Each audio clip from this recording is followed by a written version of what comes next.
Mummy બોલો બેટા, જય શ્રી કૃષ્ણ, જય મારા જય દ્વારકાધીશ, હર હર મહાદેવ. કેમ છો બધા મિત્રો? મજામાં?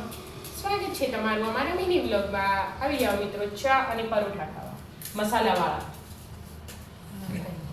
કાલના પૂછાતા એટલે ઓહો, કાલે ઉપવાસ કરે નતો, રાત્રે કશું ખાધું નતું બાપડોએ. આ બુનને પાછું પરીક્ષા આપવા જવાની એટલે મારું ઉતાવળ કરવી જ પણ. પછી કોઈએ કીધું નતું, હું કીધું દૂધ આપું તો દૂધે નહીં પીધું, કશું ખાધું એ પણ ના ખાય. બસ શિવરાત્રી કરી. આલી જ ના ખાવાનું કહેવાનું. દૂધ ના ખવાય. તમે મને પેલું કહો શું કહેવાય? ગળી કરશે. હા, પેડા લાયા હોય તો સાદા.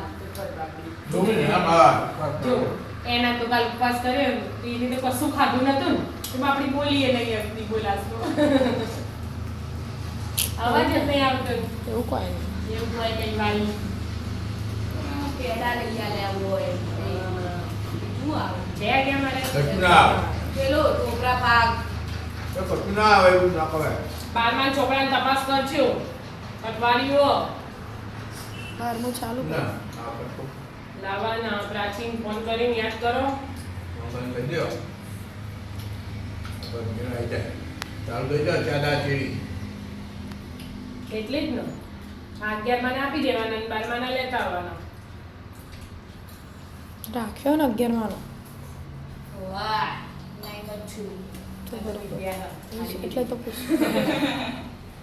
કોઈ ફાડી નહીં દેતી હવે તો. ના હું લાવી દીધી ને એની હતી ને તે બધું પણ ખોતર કરીને તોડીને જુદું કરીને કચરા મૂકી દેતી, ખબર જ ના પડે. કમાવા તો જેમ કરી એટલી હોશિયાર હતી. કોઈ બહુ ટેલેન્ટેડ આપણી જગ્યા.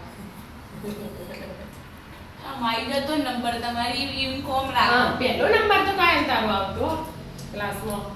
હવે થઈ કોમ ગયું. રાખો તમે. હવે થઈ ગયું. 12 માં આવો જો, 11 માં નહીં આવે ચાલશે. 12 માં આવી જાય એટલે હું ખુશ કે ના મારી વિદ્યા. સારી કોલેજમાં એડમિશન મળી જાય. હા મહેનત કર મહેનત. બસ મારો દાદા છકી દે.